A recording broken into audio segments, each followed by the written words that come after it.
Hey y'all, how we doing? Shout out to Bear Nation for tuning in for another episode of the Bear Necessities of Entrepreneurship, a podcast for the entrepreneur-minded, created by entrepreneurs, discussing the real stories that give you the tools to overcome challenges and stay true to your real self.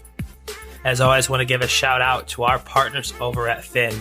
Fin is a social good platform that creates employee engagement and builds culture. We've teamed up with Fin to give back to the communities that we serve. For every episode, we will be donating $10 to the cause of choosing by our guest in the Fin platform. Enjoy today's episode. How are we doing, Bear Nation? We are back again for another episode of the Bear Necessities of Entrepreneurship podcast. And today I have a great guest with us who we're going to talk about the idea of entrepreneurship chicken.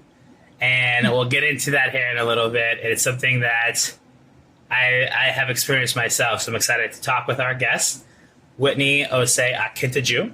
Whitney is the founder of Ethnic District, which is changing the way African brands are created, perceived, and received with her online marketplace for authentic African CPGs. She's an American Express 100 for 100 founder of change, and she is really building a value chain that connects consumers worldwide to the African CPG marketplace. So, Whitney, say hello to Bear Nation for me. Thank you so much, Robert, for having me. Thank you, Bear Nation, for having me as well. Absolutely. I'm excited to kind of get into your story. And, we were talking pre-show about entrepreneurship chicken. And for those out there who's like, what is that?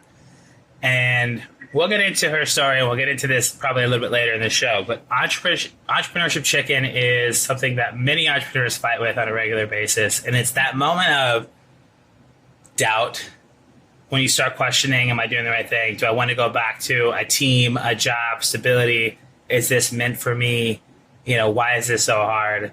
And entrepreneurs find that line both, just at it, some teeter on it. Some it's small, some it's big, all the time, because entrepreneurship is hard. And that's what we set out to do with the show. And in this episode, Whitney and I will be talking about that because, Whitney and I have known each other for a couple of years now. We actually met pre-pandemic times. It was probably late 2019 or probably late 2019? Late 2019. Something like that. Yeah. It was actually an event hosted by our friends over at Sella. So for those that have listened to John Lynn's episode, you know who Sella is and what it's about. They were running a minority founders open office hours. I joined as one of the experts. Whitney was there talking about her product, her business, and we hit it off. And we've been talking and supporting ever since. I'm an advisor to the Ethnic District brand, and have been doing a lot of work with Whitney over the years and just scaling, growing, and planning. So I've had a lot of conversations with her about this stuff. So let's start, I think, with your journey into entrepreneurship, right? Let's talk a little bit about your story, because before you got into this crazy world of entrepreneurship, you kind of had a different path. Like you weren't even in the realm of entrepreneurship and working in kind of the retail space, and then you flip script. So tell me a little about, when you went to college, what was your thought process growing up, and what did you think you wanted to be? And then how did you kind of find this entrepreneurship lifestyle and kind of decide to do this? Yeah. So when you look up the definition of an entrepreneur, what people think an entrepreneur should be, I'm so far from it. I'm on the other side of the spectrum. I'm a first generation Ghanaian American immigrant. I came here with my dad when I was just 6 years old. I mean, coming from a very conservative African background, my parents are always you go to school, you get a good job, and that's it. There was no entrepreneurship discussions whatsoever. And it was just so funny because even at a very young age, I think I had some qualities of an entrepreneur within me, but I didn't really know what it was. Mm-hmm. So it wasn't until I got to college, even growing up in high school, I found myself hustling here and there, doing little things designing people's MySpace pages for a follow back, Hey, the millennial thing right there is you were designing MySpace pages for your friends. Right. For those listening, if you remember and had a MySpace page, like, let us know. Please, like, let us know in the comments, drop it in, because I want to know how many people out there remember what MySpace was all about. It was like the Facebook / Instagram / TikTok of like back in the day. God, I feel so old now. But yeah, and I would basically tell people, if I design your page, you got to shout me out and follow me back and put me on your top 8. That was the thing back then. Yep. And so when I went to college, I really struggled because I found myself trying to like figure out what I wanted to do, but I couldn't quite put my finger on it. It's like when you go to college, you're kind of put in this box. Like, are you going to be a doctor? Are you going to be a lawyer? Are you going to be an engineer? And I didn't want to be any of those things, and I couldn't really figure out what I wanted to be. So freshman year, sophomore year, I was just switching majors like 3 or 4 times. And it got to a point where I was just like, this is not working for me. So I ended up actually dropping out of college after my sophomore year. And I told myself, hey, if you're not going to go the traditional educational route, you need to get out there and figure out what you need to know. So I was very lucky enough to be able to work for a bank right out of dropping out of college. I was actually working for the bank while I was in college, and it was a bank inside of a grocery store. Can you imagine trying to sell bank accounts while people are picking up their milk and their eggs? It was like a complete disaster. But looking back on that experience, it was like those little experiences were teaching me how to be an entrepreneur, how to approach people and get what you need. And so from there, I spent a lot of time in banking and finance. And from there, I kind of built up this curiosity about technology and software. And so I went to work for a technology software company, working as a tech analyst. Yep. And so my manager at the time would listen into my calls, and he was like, Whitney, you're a great salesperson. Have you ever thought about joining the sales team? And I'm like, no, I don't want to join the sales team because I don't have to call people.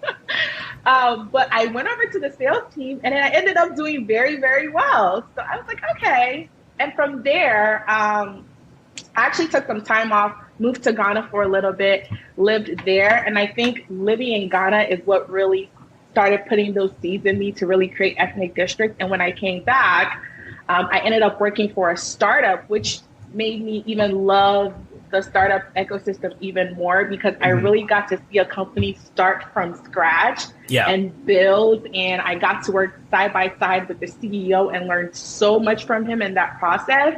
And I think that's what really pushed me to where I am today. All those little nuggets that I learned along the way. Yeah, and that's what I love is that, it's never a linear path. It's all these different things. And so I want to take a step back because, you joke about the, working at a bank and a grocery store. And, where I come from in the Midwest, that's not an uncommon thing. And, part of the reason is all the, my assumption was, I had friends that worked there, my assumption was, there's all the farmers that came into town, to do the grocery store shopping. They would just do their banking right there and then get out. It's one-stop shop, right? So shout out to the old Hy-Vee days in the Midwest where you see, like, I think it was Midwest or Heartland Bank or whatever.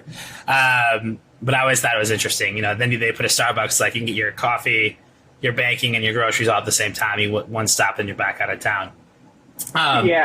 So you were you went to you were the technical analyst in software, and then you went over to sales, had some success, went back to Ghana. What year was it that you went back to Ghana? When was that like? So funny story. I actually had an experience while I was working in sales, I was making a lot of money at a very young age, which was amazing considering I dropped out of college. But I didn't feel fulfilled. Like, I felt like something was missing. And I'm like one of those people, I have a million ideas in my head at once. And so when I'm not able to really follow through with those ideas, I start to get bored and I start to get a little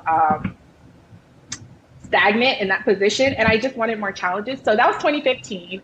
I went to Ghana. I was there for about 4 or 5 months because when I decided to just pick up my stuff and moved, I didn't have any plan. I was just like, I'm out of here, peace. And when I went, I was like, yeah, I should have probably thought this out a little bit more. So I ended up coming back to like reset, and I met my husband. And so at the time he was my boyfriend, and I ended up going back again because that was the original plan. It was just to come and, get myself sorted out and go back. And when I went, I stayed there for another 6 months and came back again, got pregnant with my daughter, and I was like, okay, I'm staying.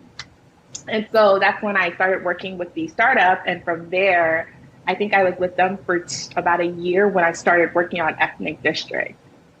That's amazing. And funny how life just throws us curves. Like I thought I had my life figured out. Like I recently just did a post about what would you tell your 20-year-old self, your younger self. Oh, man. And, my first thing was like, stop trying to have it all figured out.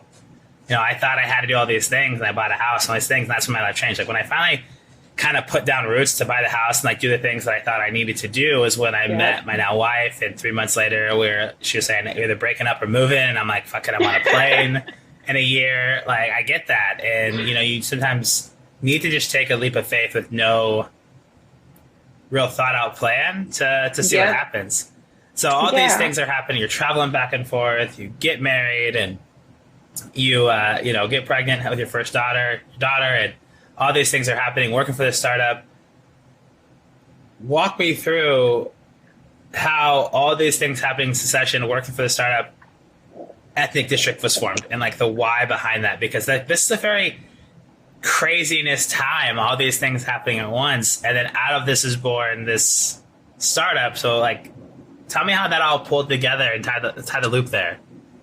Yeah, so leave it to Whitney to decide to start a company in the midst of everything being chaotic. But I really started Ethnic District because I remember being pregnant with my daughter Cassidy, and I live in Atlanta, which has a very, decent African population. But even with that, I remember having to drive like 30 minutes, 45 minutes, sometimes an hour in traffic to the local specialty store trying to get my favorite African products. And I was getting so frustrated because I would get there and most of the time they didn't even have what I was looking for. And so I would spend like my whole Saturday jumping from store to store. And it was just like, I can't do this. And so I thought, man, I'm just going to go online, see if I can shop for something. Mm-hmm. And I couldn't find anybody that was selling online. So I was like, I'm going to do it. Like, why don't I create this online store where people can come shop their favorite African products? And so this is a really good lesson here. I actually started working on Ethnic District while I was working on the startup. While I was working with the startup while I was pregnant. And I think that's something very important for people to like understand, because there's this romanticized idea of entrepreneurship. Like you just quit your job and you just start this business and it's just like, bam. Yeah. But it doesn't work that way. Like you definitely need to have a way to fund the business. And so most times you want to start it as a side hustle and then build your way up to working on it full time. And so that's how that works for me. That's funny. I mean, part of the whole idea behind this podcast is to kind of de-romanticize entrepreneurship and give it a real picture, because what I also have found is that many people don't even identify as an entrepreneur. They're like content creators and business owners. It's like, but they started from scratch. And so I think that, there's a very romantic and expectation that entrepreneurship is one thing. And I always go back and forth about what is an entrepreneur versus what is the entrepreneur mindset. And they're two different things and they manifest in different ways. But you made a point about leave it to Whitney during all the chaos to start a company. And I kind of come back to, something that I've always thought about and have heard from others is that, and you see it kind of happen in all through history, in life, in politics, and human evolution, that throughout chaos comes innovation, right? Innovation happens at its finest in midst of chaos, because it's easy when things are going well, let's innovate. And a lot of innovation is actually just adding on to something. It's not actually innovation. It's more like, let's make something better. But when times of chaos happen, when you need to make things done, your back's against the wall and there's no ability to think, you just do innovate. That's where true innovation really, I feel, comes from.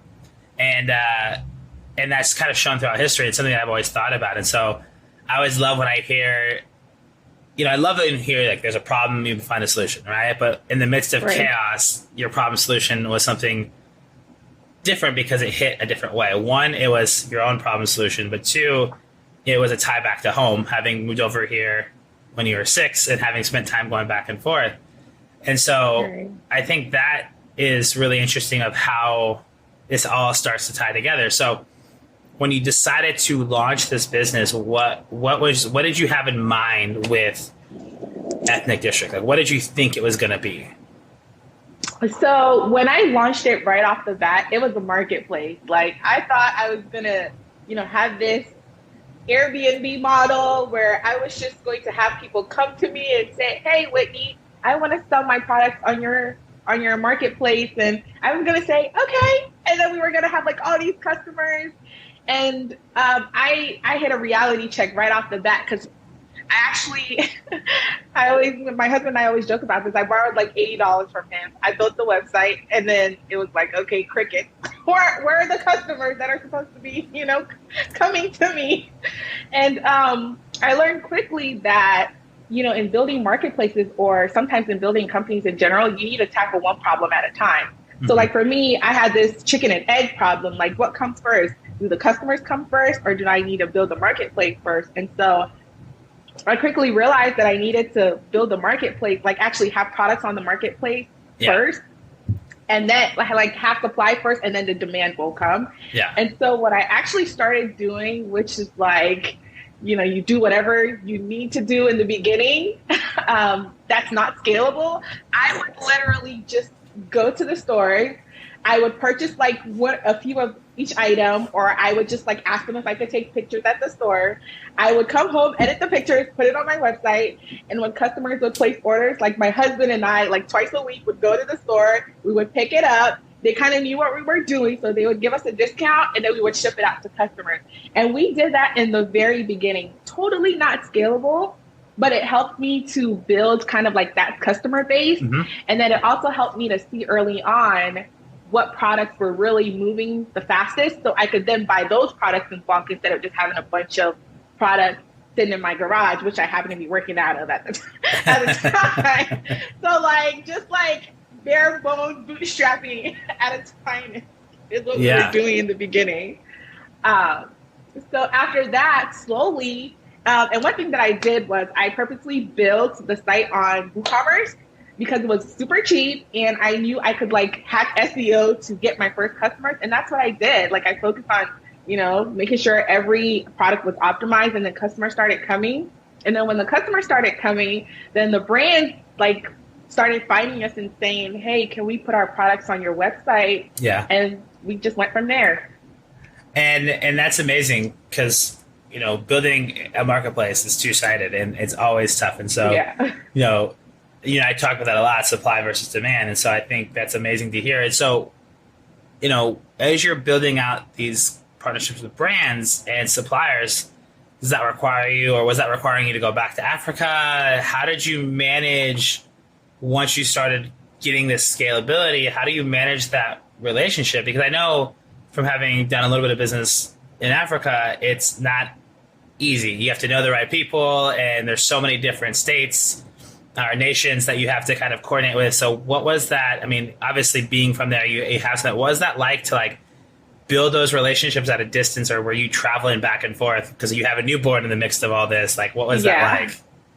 So ironically, I actually haven't even been to Ghana since I started Ethnic District. And I haven't had the chance to. I'm going in November of this year, and I'm excited about that because for the first time, I'm just going to be there. No kids, first vacation. I'm excited about that. But one thing about the times that we live in is that technology has made it super easy for you to communicate with people. Mm-hmm. So right off the bat, I learned that a lot of companies in Africa don't do very well with email. So I had to meet them where they were and move it to WhatsApp. So like you'll see me on WhatsApp 24/7, talking to brands, talking to vendors.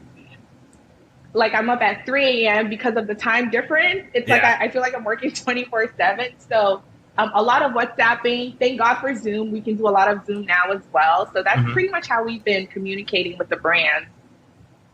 And then as far as getting supply over here, has there been an issue in the supply chain, or what's that process been like on supply, or is it being shipped from Africa?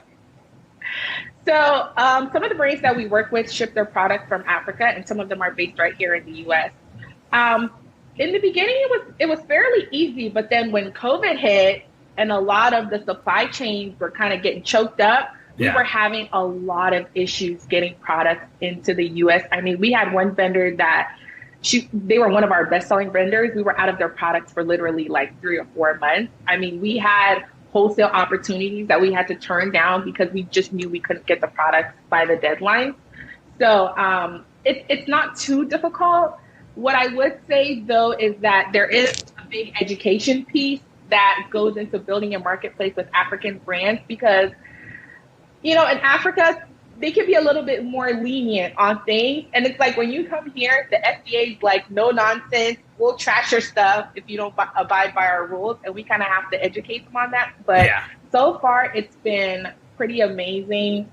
Not counting COVID, which kind of messed things up for everyone, I think. Yeah, absolutely. Well, it's good to hear. I mean, it's great to hear that you've kind of figured this out because it's not been easy. And being able to kind of go through the ups and downs of running a business is tough. And to be able to kind of leverage these relationships virtually, because the way you do business across the globe, business is business, but, different things. You got to work different hours, different tools, different platforms. I think a lot of cultural differences. Yeah.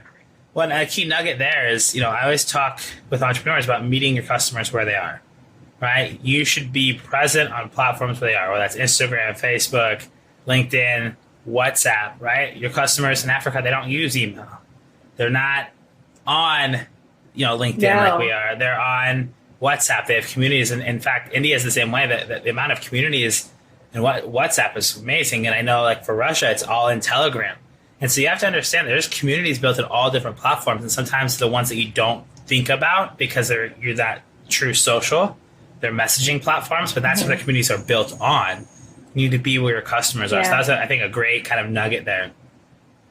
So and to add on to what you just said, I think if you're going to do business internationally, it's very important to understand the market that you're going to be working with. What a lot of people don't understand is that data, like internet, is extremely expensive in Africa, which is why a lot of people prefer to use WhatsApp because it's a lot, it's a lot easier, a lot faster than having you download like 1,000 email messages and eating up all your data. Yeah. Like we would have problems with vendors not wanting to upload their products because it would take forever. So it's really important to understand the market, the challenges, and then make sure that whatever solution you're creating addresses some of those challenges in the process. Yeah. Yeah. And that's, I think, so important to understand. So kind of want to take away from, we talk about the business and the growth and kind of your journey to becoming an entrepreneur, which not linear, being an immigrant, first generation Ghanese immigrants coming over and kind of had family pressure, which led you to, leave school, get into the working world, which started in banking, into software, into sales, into startups, into running your own company. And through all this, getting married, having your daughter, going through all these things, let's talk about the entrepreneur chicken piece. And up until now, it's been the story has been very positive. And for those that don't know, like this is Whitney's personality all the time. She is always thinking positivity first. But let's talk about the other side of this. Like because there's been chaos, because it's been not easy. What are some of the things that you've really struggled with throughout the process of building this business? What were some of the things that kind of caused you the most angst in the, romantic entrepreneurship lifestyle? Oh man, I always tell people that entrepreneurship is like marriage, right? In the beginning, or any relationship for that matter, in the beginning, you're optimistic, it's all honeymoon phase. And for me, I had that, right? Because I was working. And so I had that money coming in from work to sustain the business. So I was like, a little bit naive at that moment. But then when I decided to quit my job, 2 months later, the pandemic hit. And I was like, what did I do? I quit my job. Now I have to figure out how to fund the business with like no income coming in. And at that time, I was like, man, what did I sign myself up for? Am I even qualified to do this? And imposter syndrome is so real. It's something that I've really struggled with. just getting in a rut. There would be months where the numbers just weren't what I wanted them to be. Oh man, I always tell this story. Like there were times when my husband would give me money to pay the light bill and I wouldn't. I would take the money and I would put it into the business and our lights would get cut off and my husband would be like, "What the heck are you doing, woman?" And I was just like, "Oh my God, this business is gonna crash and burn." And then there were months where I just felt so strong because sales were coming in. So it's like a roller coaster for me. There's months where I'm like, am I the best person to do this? Can I do it? What makes me think that I'm capable of building this amazing company? I remember when a brand approached me to do this campaign for them, I was like, "Are you sure? I literally said, "Are you sure you're talking to me? Because how does this even happen to me?" I'm like building the company from my garage, by the way. Our customers probably think we have like this big, huge warehouse with like all these employees. And I'm literally doing everything from customer service to updating the website. And that burnout also made me question myself a lot. Like, am I capable of being an entrepreneur? So, two things there was imposter syndrome and burnout, and we'll get into that. Yeah. Funny though that you mentioned that you're building this from your garage. I mean, Apple, Amazon, all started out of someone's garage. So I think that nothing wrong with that. You're in good company there. It sounds cool until you actually do it, and all your stuff is in the living room, and then it's like, what are you doing? True, and with a baby around, yeah, I'm sure right, causing my husband a was little like, bit "Get of... your crap out of here, woman!" Like, I can't find the remote.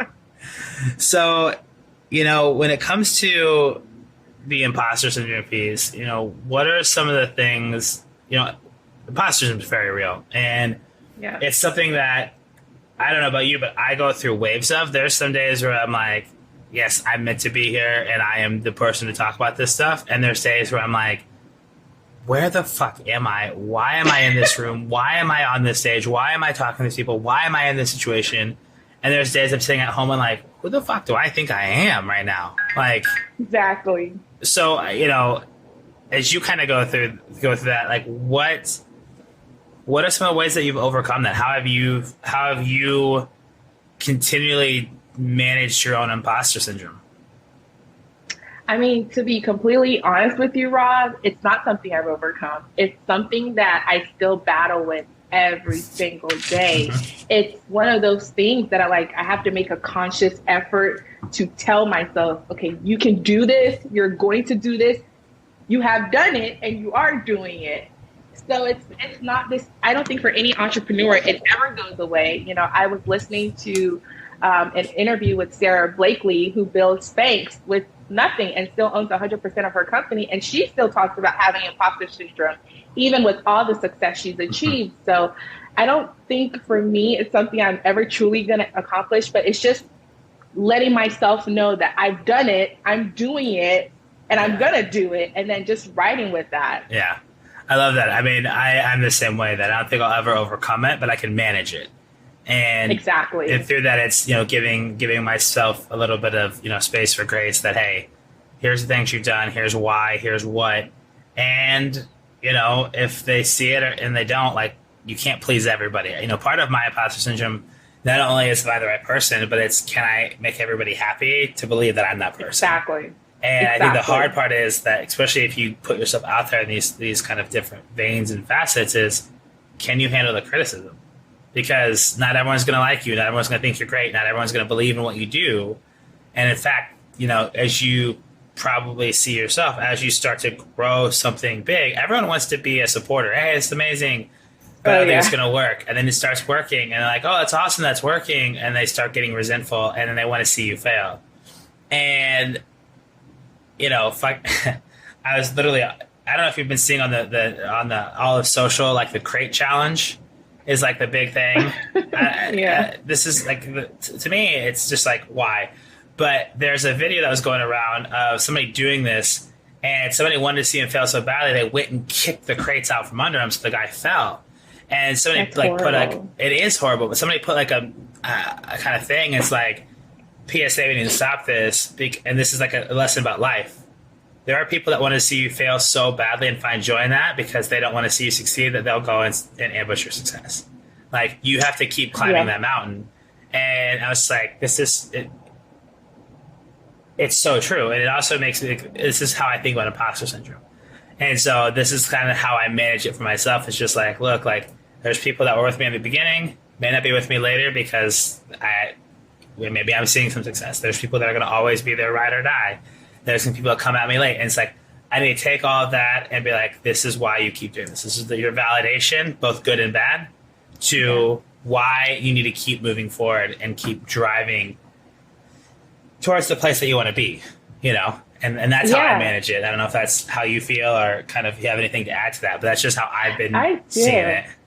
It's, imposter syndrome, I feel like we don't talk about it enough because especially when you go on social media now, it looks like everybody has this amazing business. No one talks about like all this crap that they deal with behind the scenes when like they don't have enough money to pay their rent and businesses are I mean, just stepping out of my house and walking down the street, there are so many businesses that have closed within the last year, and you don't hear about those stories. You just hear this company raised $2 million, this company raised $5 million, and you feel like you have to do that. And I think part of that imposter syndrome is just comparing yourself to other companies when you don't know what's going on behind the scenes. I know for the longest, I was comparing myself to one company that was doing something similar to us, but in fashion. Well, little did I know that they had like $3 million in funding, and here I am bootstrapping, trying to compare myself to them. And it's like, it's not the same thing. And imposter syndrome can really talk you out of a lot of great opportunities if you don't manage it, because I feel like there were opportunities in the beginning that I missed out on because I didn't believe that I could do it, and I turned them down. So back to what you were saying, I don't think you ever get away from it, but you definitely need to learn how to manage it. So I love that you just shared that, because it's something that I felt really passionate about. It's a conversation I've gotten into a couple of times, and we're having this, we're recording this episode, will come out in about 45 days from now, but a couple of conversations I've had, and I put this out there again about some advice to tell my younger self, and I said, fake it till you make it. And now that has a negative connotation. There's a lot of people out there that say, that's so fucking wrong, you can't be like that. But my thought about the fake it till you make it is just your point right there. There are times I've talked myself out of things, but there are times when I was like, I don't know if I'm the right person to do this, but I'm going to go figure it out. Because I think I can. I think I'm that person.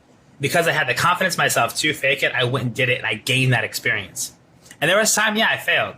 And I know, fake it till you make it, blah, blah. But because I failed, I never made that mistake again.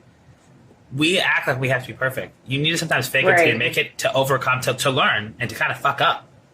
But when you fake it till you make it, the way that you be successful in that is that you ask great questions.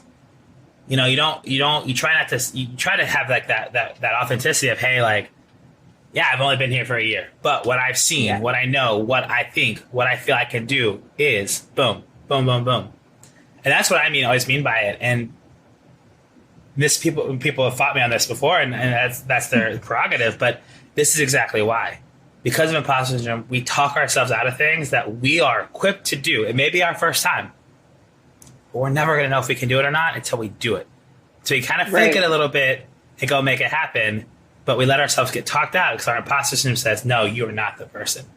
And so thanks for sharing, because that's a point that to me is such a big thing.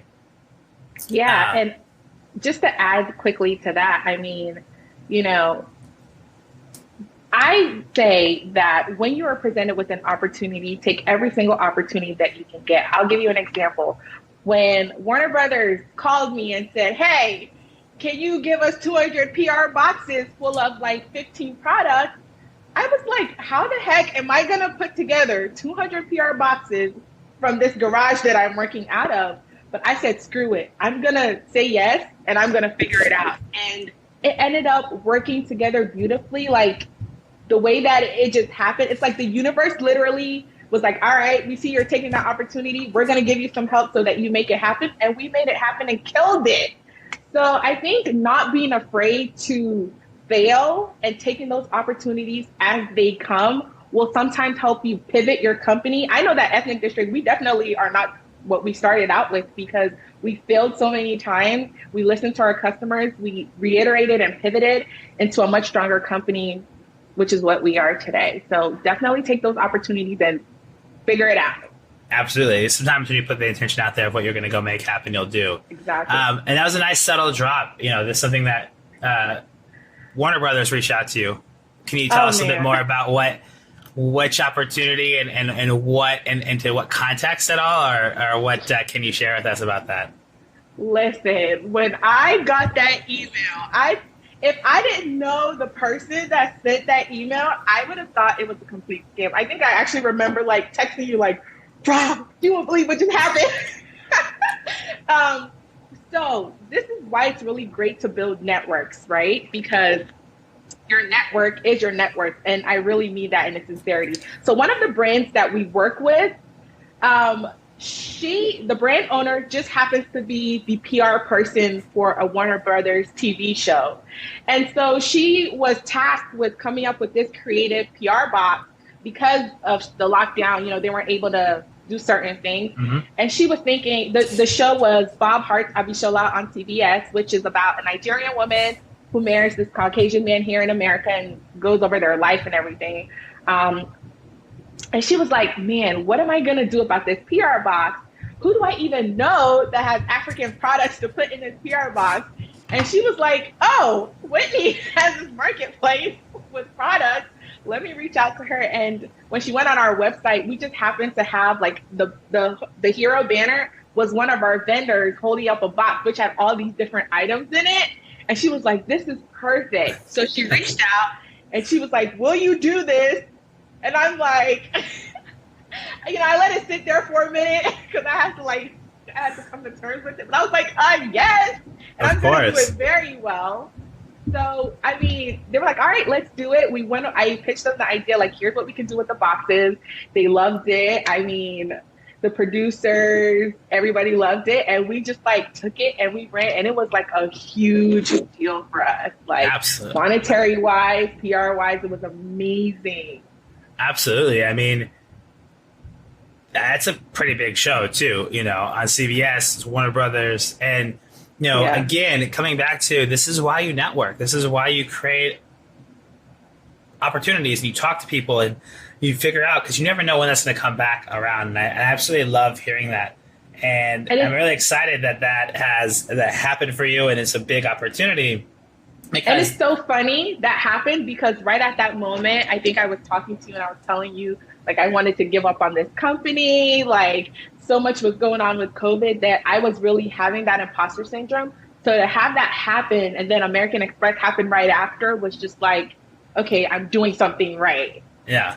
So I was just about to kind of to lead into that of, the other thing that happened around that time was the American Express opportunity.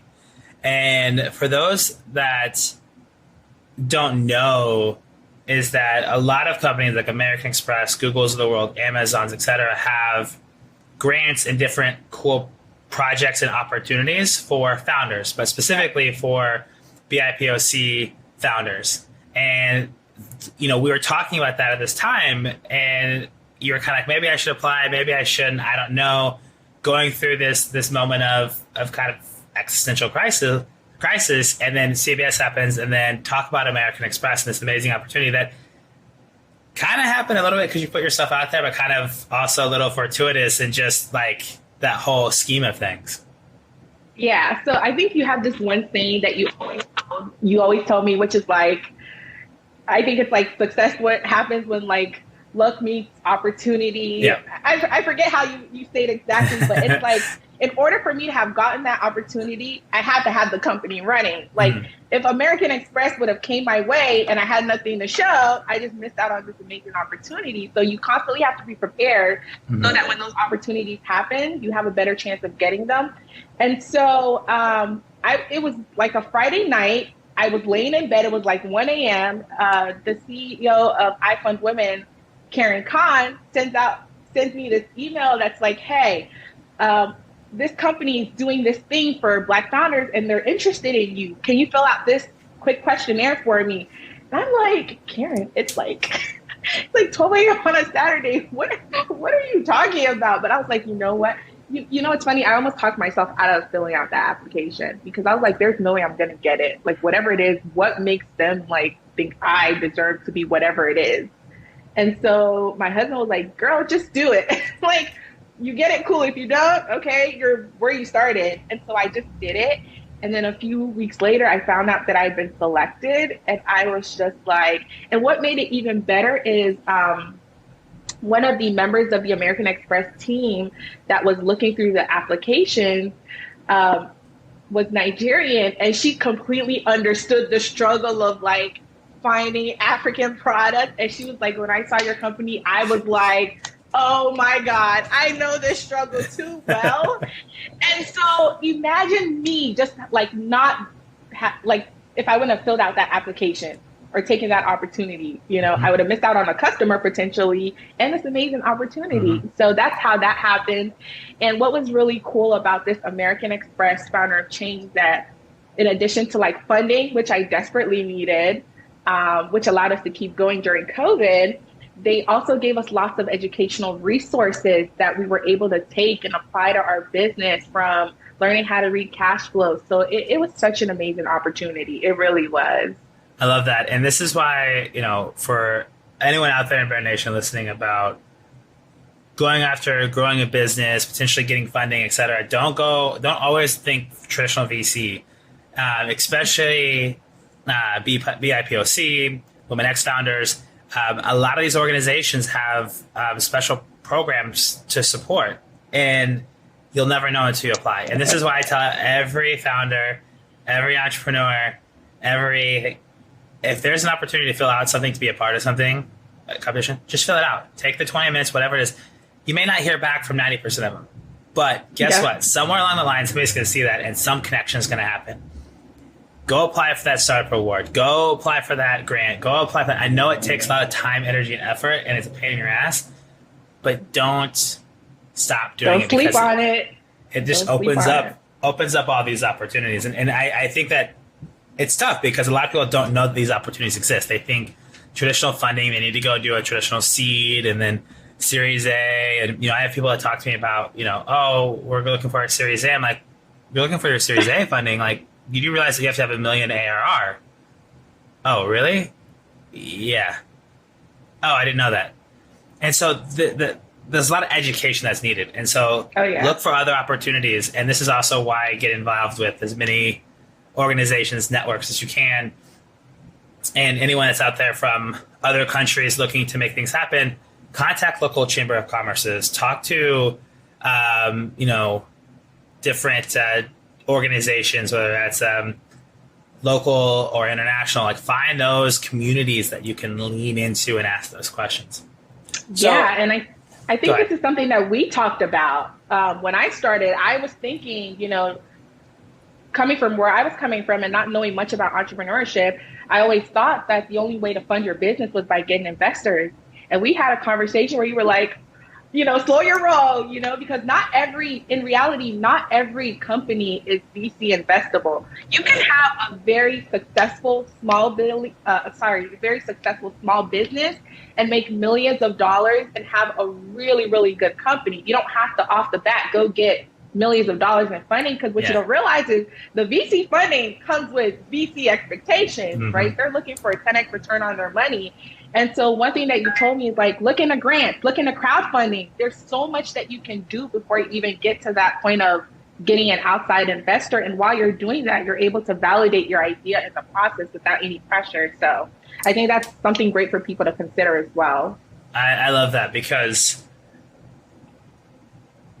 you don't have to be the next unicorn, right? You can have an amazing business and do all these different things in different ways. Your journey is impressive because it's yours. Don't try to compare yourself to others. Like, this whole episode, this whole conversation has been about that. So I know we're getting close to time, so I want to kind of talk about two other quick things before we get into the lightning round questions. And one being burnout, right? You know, we talked a lot about the other side of this is not the imposter, and they kind of compound on top of each other.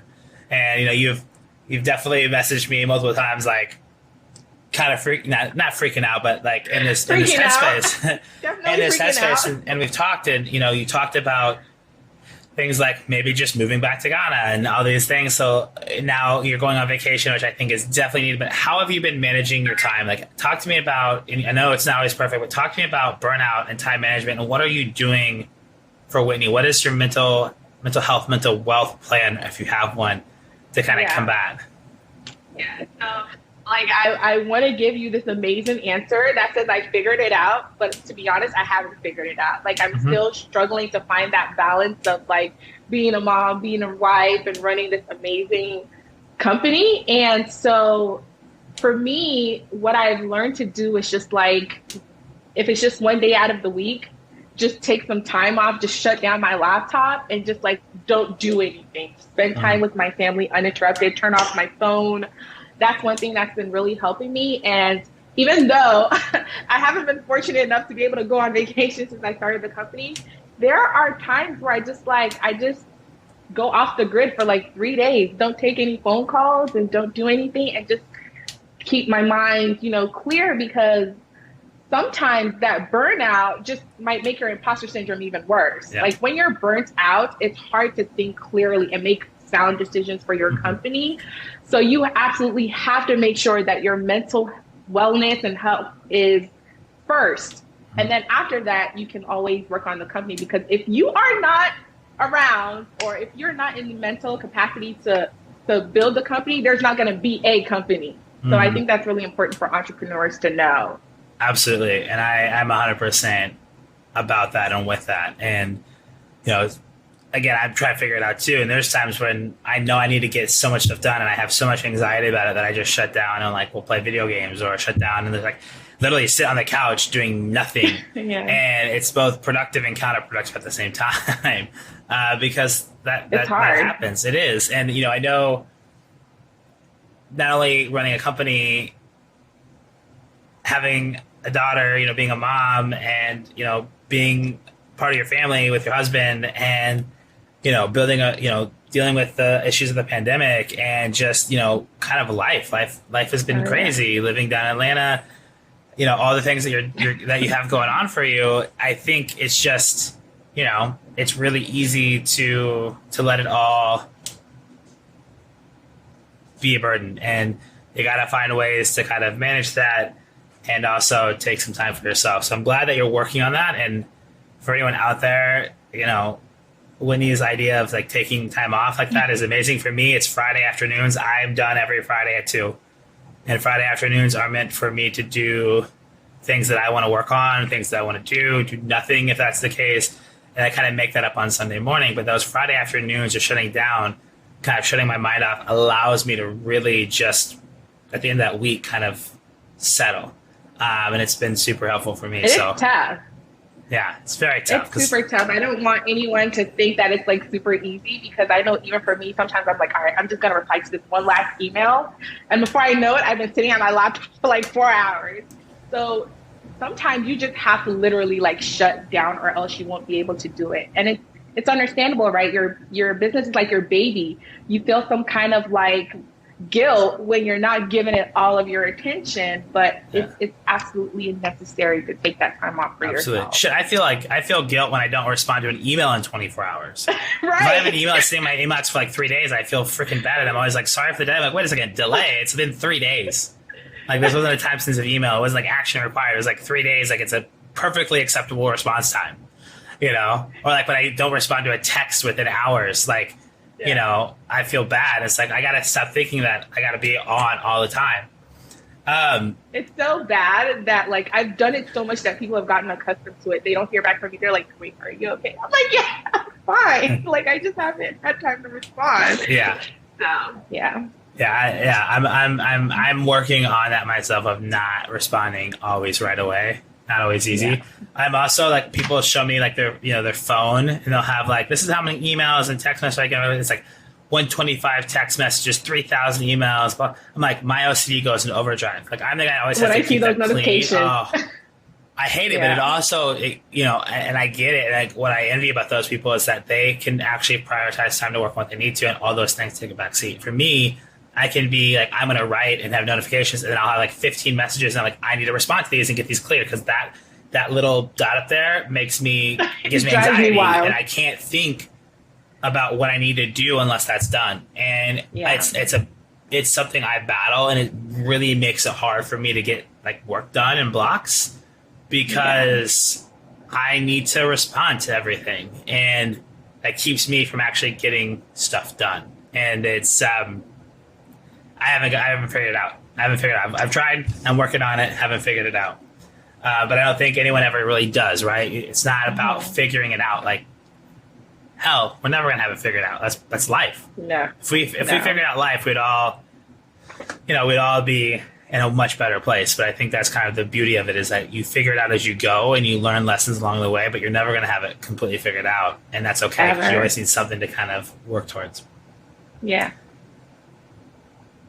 So, Entrepreneur Chicken, we're back on this. We're on this path that things are going well. What do you see as we look at the back half of 2021 here? These last few months, you're going to Ghana. You're taking some time off. We're heading to 2022. What is the plan for Ethnic District? Where do you see your entrepreneurial journey being written over these next kind of 6 months or so? You know what? And this is just me being completely like transparent with you guys. I could talk to the Bear family, because, we're all entrepreneurs here. You guys will probably relate. I'm actually going through, a bit of a struggle right now, where I'm like trying to decide, what do I want to do next with the business? I think as entrepreneurs, you're always looking for that next step. Like, you never stop. And so I'm at a point where I'm just like, all right, what's the next step for Ethnic District? And I think part of me figuring that out is really taking that trip back home and really connecting with the entrepreneurs, because it's really tough. And so whenever it gets super hard for me, I just have to bring myself back to my why. Like, why am I doing this? Why is it so important for this company to exist? And that kind of helps me to continue going. So I think right now, taking that trip, reconnecting with the entrepreneurs, and really getting back to why I'm building what I'm building is really going to help. We're also like fundraising right now at the moment. So we're raising our seed round, which is super exciting, because we do have plans of scaling. I'm so happy to say that we don't work out of my garage anymore. And that has really allowed us to be able to work with more brands and do more things. So I'm really excited and looking forward to that. I think for us, for the end of 2021, it's just focusing on our vendors and how we can add more value to their businesses through Ethnic District. I think it's what we're going to be doing mostly. I love that. I think that's a kind of a great thought, because your goal of building a value chain that connects consumers worldwide to African CPGs, going back to Africa, getting to talk with some of those entrepreneurs, some of those brands, and really the value that you bring to them, as you're going through the seed round and all these things, is really lock up what you're doing well right now, and then taking that money to, how do I scale it? Whether that's bringing on some staff to help expand and grow, all the things that you want to do. And that's awesome to hear. I mean, this game of chicken that we play as entrepreneurs is never ending. Imposter Syndrome is bound to set in again. Burnout is bound to set in again. Is this what I want to be doing? Is bound to set in again. All these things are going to happen, and just kind of reconnecting back to why it is that you do what you do. And that's one thing that continues to drive. And I've talked to many entrepreneurs who build a company that they're out of necessity and not passion. And it evolves. Yeah, but when it's out of passion, it's going to evolve in a better place versus out of necessity, because then you don't really want to have that skill. But at some point, you're just like, I don't want to do this anymore. And so what's the next step? Selling or closing up shop. That's something that I know all too well, and have talked to many people about. And so, we're excited to follow your journey. We're excited to see where it goes. I appreciate you kind of opening up and sharing these different struggles and things, but also, again, on the other side of struggle is where growth happens. So on the other side of failure is where you learn and grow, right? And the quote from earlier is that, luck happens when preparation meets opportunity. And when you are always putting in the work for those opportunities to happen, yes, you're going to get a little bit of luck. It happens, but you tend to be luckier And if successful you're well when you prepared. put in that preparation and be ready for the opportunity to arise. So I appreciate you sharing that. And I know that we've gone a little long on this one, but we had so much to cover, and I'm so glad to be able to chat with you about it all. And before we end, there's a few quick questions that we like to ask all our guests. Let's do Right? So first is, what advice would you give to anyone out there is thinking about becoming an entrepreneur, whether millennial, Gen Z, just entrepreneur minded? What advice would you give them if they're thinking about being an entrepreneur today? Go work for a startup first. Like, don't be afraid to be a follower before you become a leader, because especially for a startup. Because when you work with a startup that's just starting out the company building, you really get to see everything, the passion, the grit, and you learn so much so quickly. So if you can, go work at a startup.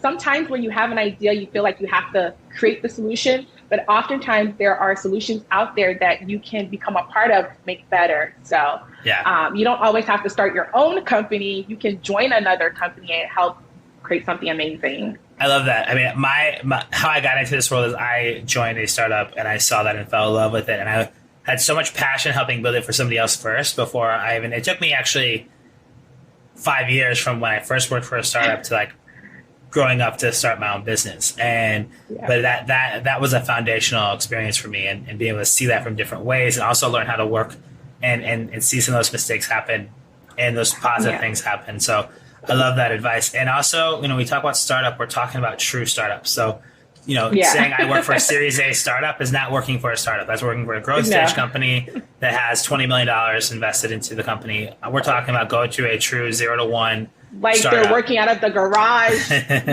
like out their, kitchen startup. Yeah.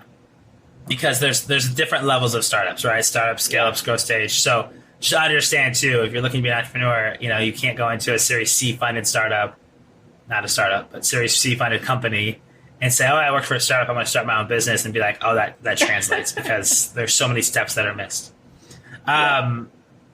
What's one book, resource, show, piece of content that you would recommend our listeners to listen to right now? The Bare Necessities podcast, obviously. No, but beyond that, there's like two pieces of content that have really helped me. One is You're a Badass by Jen Sincero, and that book really helped me with managing my imposter syndrome and just letting me know that when you speak things into existence, they do happen.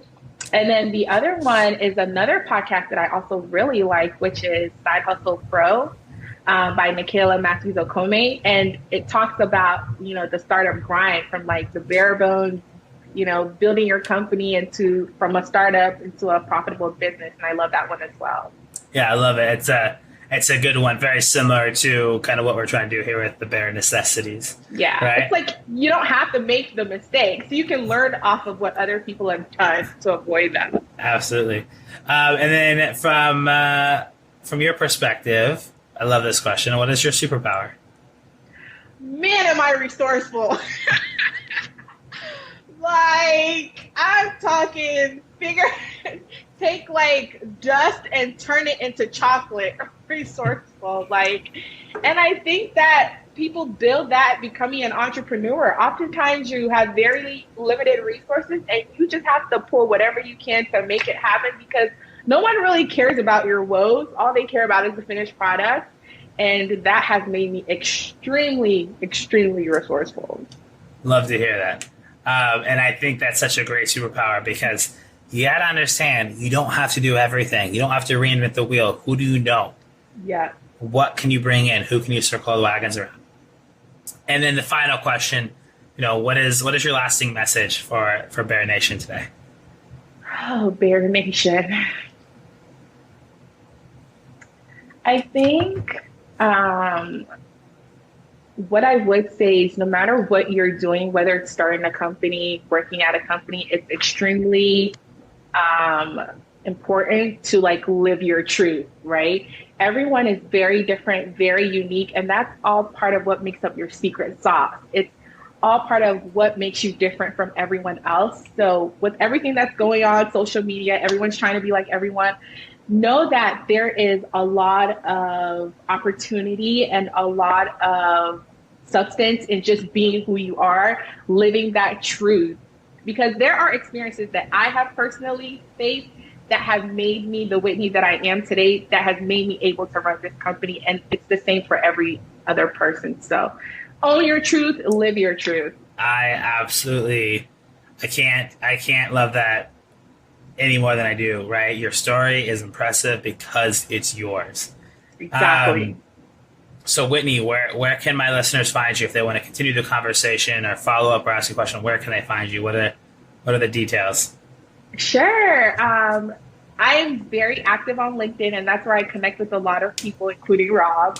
So my LinkedIn is linkedin.com/IN Whitney Osei, and you can find me there. I'm also on Instagram at Whitney Osei, on Twitter at Whitney Osei, and Ethnic District is ethnicdistrict.com. Awesome. And I will make sure to have all those linked in the show notes so you can click and find and connect with Whitney. And if you're looking to try some amazing products, check out Ethnic District, put some in your cart, connect with her if you need recommendations. And there may be a little special Bear Nation discount code in the show notes as well for your first order if you've never heard of Ethnic District. So get involved, follow along, connect with Whitney, check out some of those products. And, Whitney, I'm excited. When this show airs, my book will be just about out, and my book is called The Social Soul: How to Master Your Personal and Professional Brand with Intentionality and Authenticity. And it talks a lot about what we talked about today in Imposter Syndrome and how you build an authentic, intentional brand, both personally and professionally for you as whether you're coming out of school as a new grad or an entrepreneur, and how to leverage that into building real relationships that value growth.